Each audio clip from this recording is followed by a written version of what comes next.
Things are about to get very interesting. Teams are going to start getting eliminated at a faster rate. Matchups will become clear for the round of 32. When we speak tomorrow, we will know a few of those matchups already for the round of 32, because this is the end of match day 2. Hello, this is the World Cup Daily Recap, episode 13. Thanks for joining. Make sure to subscribe. Daily videos plus a big preview for the round of 32 is coming as soon as the groups are wrapped.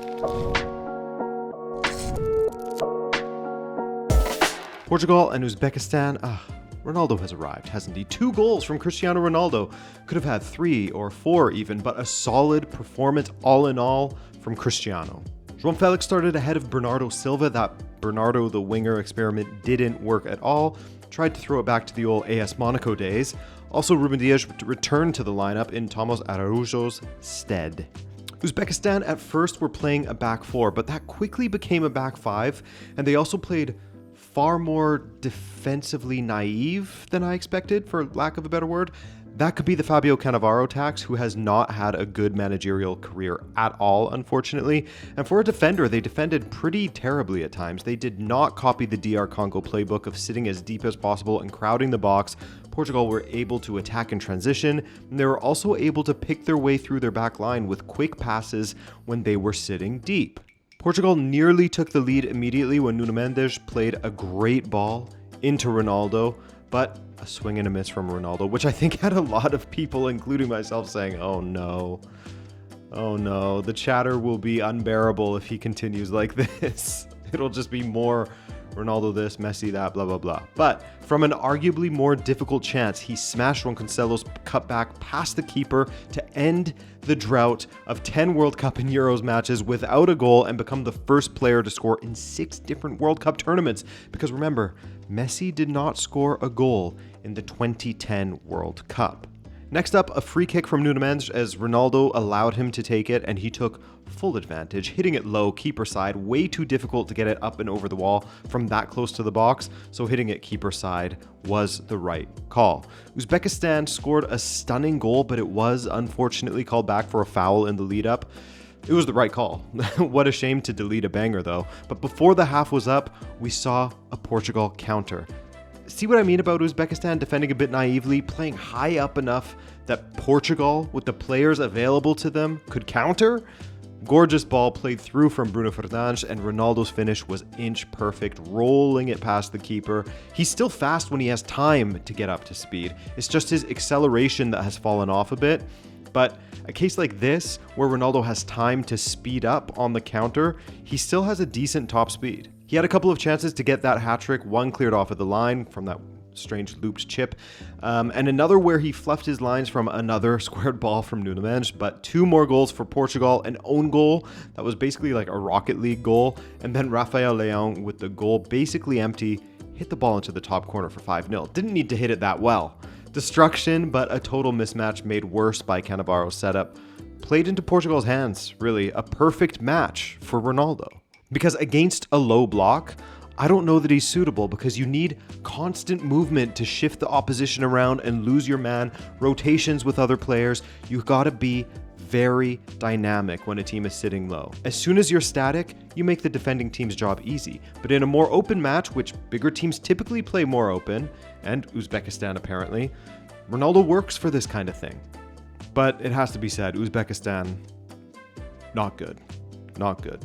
Coming up against better defenders will be much more difficult, like against Colombia. So, to round out the second round of matches in Group K, Dan has Colombia versus DR Congo, Dr. Congo, as some are calling them. So, what happened here? Los Cafeteros were hoping to avoid a similar fate to that of Portugal, who drew with Congo, the Democratic Republic of Congo, in the first match of Group K. And Colombia came out firing. They were shooting from everywhere in the first half. They had double the amount of shots in the first half as Portugal had in the full 90 against Congo in that 1-1 draw. However, it didn't amount to anything, as it remained goalless through the first 45. Colombia had numerous chances, the best falling to Daniel Munoz, who in the 4th minute came to the back post, arrived at the back post with a wide open net to shoot at, and of course, he messed up the finish and hit the side of the post. It remained goalless. Colombia would take a lot of looks from far out, 25-ish yards. James had a really good one, but Mpasi was able to make the save. And it kind of continued throughout the first half. I wonder if, there's been this narrative that the ball is really fast. We have seen a lot of long distance goals so far in the World Cup. I saw Joe Hart talking about it on a broadcast that as a goalkeeper, the ball is coming in hot and you're used to timing it one way, and now your timing is just way off. So I kind of wonder if players have picked up on this and are more willing to shoot from distance than we would normally see. I don't know, just a theory of mine. What do you guys think? Are you noticing the same thing? Or maybe more likely, am I crazy? Let me know. In any case, this was not a problem for Congo keeper Lionel Mpasi. He was making all of the saves. He had 5 saves in the first 20 minutes alone. That was the most to start a match since 1998. Crazy. Congo, though, didn't offer much going the other way, but as they showed against Portugal, they do have a knack or a way of staying in matches, and they were able to stay in this match until about there was 15 minutes remaining. And yet again, it is that same Crystal Palace right back, Daniel Munoz, again, charging up the right side, gets onto the ball, takes a shot, it gets deflected, it freezes Mpasi, so he can't make the save on this one, and it's 1-0 Colombia. Their streak of never having played a goalless draw at the World Cup continues. Shouts to Los Cafeteros. From there, Luis Diaz would score twice in the space of like a minute, but both were ruled for offside. As for Congo, they managed one big chance just as injury time began, but unable to finish that. And so the match would finish 1-0. Colombia getting the win. That puts them on 6 points and through to the knockout round, but they have not clinched top spot in the group just yet. They will face off with Portugal in the final match day for Group K. Currently, Colombia is at 6 points, Portugal on 4 points, and so they will play for top spots. I know Adrian will be absolutely buzzing for that match. In third place, it is Congo on 1 point. They have a chance to advance to the knockouts if they can somehow beat Uzbekistan, who has had a tough go, Fabio Cannavaro's men, in this tournament. They are last, and they are out of the World Cup with one match to play. Back to you, Adrian. Thank you, Dan. Well. England were very, very lucky in this game in some ways. There should have been a penalty for Ghana. But first, it was a bit of a tough watch, eh? England with 19 shots, only 3 on target. Ghana's keeper, Asare, was a pillar of strength back there, really instilled confidence in that back line that defended so well. And at other times, like in the 86th minute, Kane missed a great chance. England had possession of the ball for 79% of this game and didn't score a goal, which is a record amount of possession without scoring, going all the way back to the 1966 World Cup, according to Opta. I gotta wonder if Tuchel is choosing the starting wingers properly. Madueke and Gordon on while Saka and Rashford are on the bench. I really do wonder if he'll switch that up against Panama, which will not be the most difficult match. I mean, I don't think, but I believe Saka and Rashford should be starting now for England. England got better and better in the second half as changes were made, such as bringing those two on, after a pretty tepid first half. As England attacked, Ghana had 2 chances in the second half, one of which was a fantastic chance for Adu. And Konza flew in, got none of the ball, got a lot of ado, and no penalty given.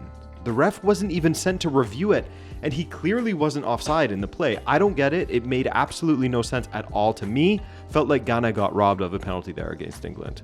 Adu would be at the center of another moment where he was played through, and Pickford absolutely clattered him. None of the ball, straight into the player. Doesn't really matter if he didn't mean to or not, right? I mean, I could be wrong, but either way, it looked like Guehi maybe had it covered. But the optics are completely bizarre, man. You have to do some bed mass, order of events, breakdown, and critical thinking to understand that one. I was surprised that it was given as an England free kick so quickly. But as the match wore on, Ghana stayed organized. They defended well thanks to the like of Opoku, Mensah, and Sanaya, and they don't give up too many good chances, do they? And now, Ghana have a win and a draw, looking like they are in great shape in this group and will definitely make it through. England as well, of course, as they face Panama next, and you would expect a good result there. This is a different Panama from 2018, but speaking of which, in this match, Croatia versus Panama was completely different from Ghana versus England. Much more open, both teams trying to score, both teams flirting with some good opportunities, but the best one in the first half prior to the first Infantino break was for Panama. Murillo connects with Rodriguez. His header was tipped onto the bar by Livakovic. Stunning save from the Croatian keeper. Get used to that. Croatia's chances weren't as clear-cut.